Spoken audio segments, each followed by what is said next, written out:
Good morning everyone, I am doctor HS. Kumawat. जैसा कि हम देख रहे थे ऑपरेशन रिसर्च में नेटवर्क एनालिसिस टेक्निक्स, जिसमें हमने देखा PERT एंड CPM दो टेक्निक्स होती है।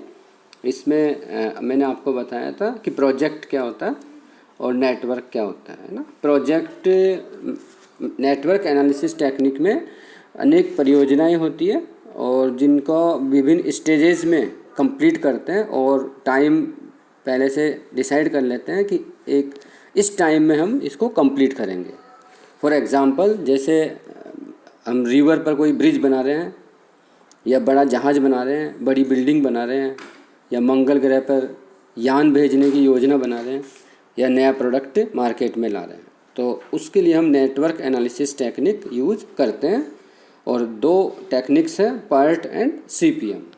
तो मैंने कल आपको बताया था नेटवर्क एनालिसिस टेक्निक्स है PERT एंड CPM। PERT का पूरा नाम होता है, फुल फॉर्म है program evaluation and review technique, और CPM का फुल फॉर्म है क्रिटिकल पाथ मेथड। दोनों ही नेटवर्क एनालिसिस टेक्निक्स है।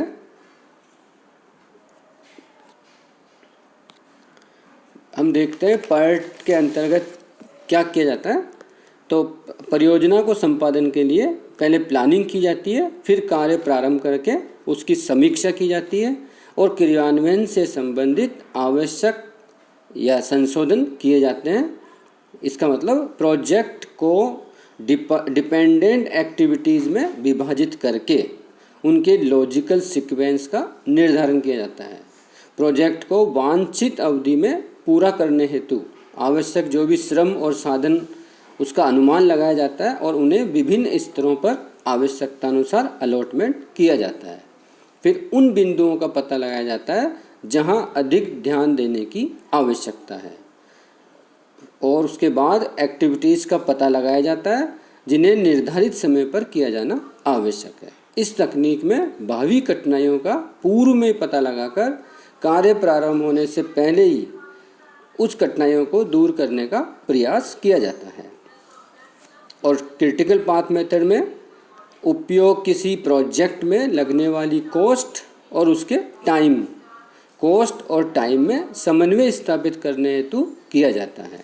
क्योंकि CPM में हम क्रिटिकल पाथ यानी लॉन्गेस्ट पाथ कैलकुलेट करेंगे, तो इस तकनीक में यह अध्ययन कि यदि श्रम शक्ति व अन्य साधन उनमें वृद्धि करें तो उनका वितरण जितनी भी एक्टिविटीज़ है उनमें अनुकूलतम प्रकार से किस प्रकार किया जाए ताकि कॉस्ट और टाइम पर अनुकूलतम प्रभाव पड़ सके। यह तकनीक इस मान्यता पर आधारित है कि परियोजना से संबंध विभिन्न क्रियाओं के पूरा होने में जो लगने वाला समय व लागत है उसका निश्चित रूप से सही अनुमान लगाया जा सके। यानी समय अनुमानों की अनिश्चितता पर ध्यान नहीं दिया जाता CPM में। यानी जब हम आगे देखेंगे PERT और CPM दोनों में ही डायग्राम, नेटवर्क डायग्राम बनाएंगे, वो तो सेम बनेगा, लेकिन कैलकुलेशन जो हम करेंगे CPM में क्रिटिकल पाथ निकालेंगे और PERT में 3 टाइम एस्टिमेट्स कैलकुलेट करेंगे, वो डिफरेंट है। लेकिन नेटवर्क तो सेम, डायग्राम जो बनाएंगे वो सेम बनेगा।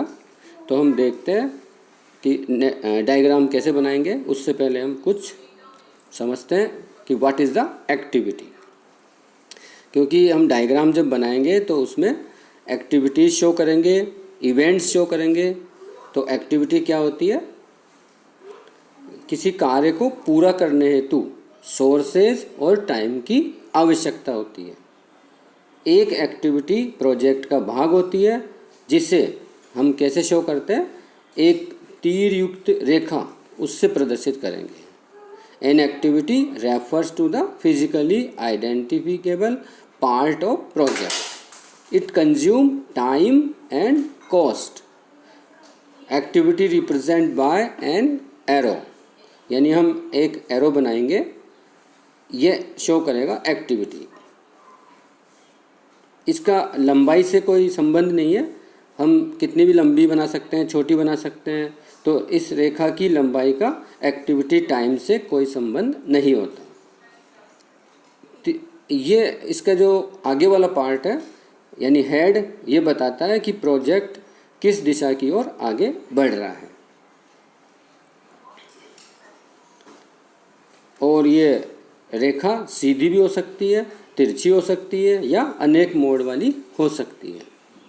द एक्टिविटी में हैव ए प्रीडेसेसर एक्टिविटी और ए सक्सेसर एक्टिविटी, यानी एक्टिविटी आपकी पूर्ववर्ती भी हो सकती है और आगे वाली भी हो सकती है। अभी हम समझते हैं इसको।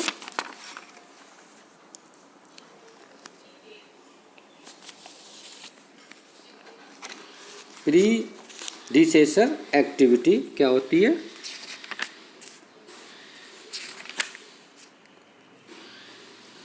किसी क्रिया की पूर्ववर्ती क्रिया वे क्रियाएं हैं जिनका उस क्रिया के प्रारंभ होने से पूर्व पूरा होना आवश्यक है। जब हम डायग्राम बनाएंगे तो एक स्टार्टिंग पॉइंट होता है और एक एंड पॉइंट होता है, और उसके बीच में हम एक्टिविटीज़ और इवेंट्स को शो करते हैं। तो एक्टिविटीज़ को प्रदर्शित करने वाली ये तीरयुक्त रेखाएं हम लेफ़्ट से राइट की ओर आगे की ओर बढ़ती हुई बनाएंगे। और प्रीडिसेसर एक्टिविटी होती है पूर्ववर्ती यानी पहले वाली क्रिया, उस क्रिया के प्रारंभ होने से पूर्व उसका पूरा होना आवश्यक होता है। और नेक्स्ट है सक्सेसर एक्टिविटी यानी आगे वाली उत्तरवर्ती क्रिया, वह क्रिया जो किसी क्रिया के पूरा होने के बाद प्रारंभ होती है। सक्सेसर एक्टिविटी बाद वाली होती है और प्रीडिसेसर एक्टिविटी पूर्व वाली होती है। तो हम आगे बढ़ते जाएंगे और डायग्राम कंप्लीट हो जाएगा। एक होती है डम्मी एक्टिविटी। डम्मी एक्टिविटी क्या होती है? जिसको पूरा करने के लिए किसी प्रकार के सोर्स और टाइम की आवश्यकता नहीं होती, यानी जीरो कंप्लीशन टाइम, लेकिन जो केवल तकनीकी रूप से क्रियाओं की निर्भरता प्रदर्शित करने के लिए यूज करते हैं। जब हम डायग्राम बनाएंगे तब देखेंगे कि हमारे पास एक्टिविटी नहीं होती, लेकिन उसको कनेक्ट करने के लिए हमको एक एक्टिविटी की आवश्यकता होती है, जिससे हम डम्मी एक्टिविटी शो करेंगे और उसका टाइम कंज्यूम करेंगे, ज़ीरो लिखेंगे हम, और इसको शो करते हैं डॉटेड लाइन से।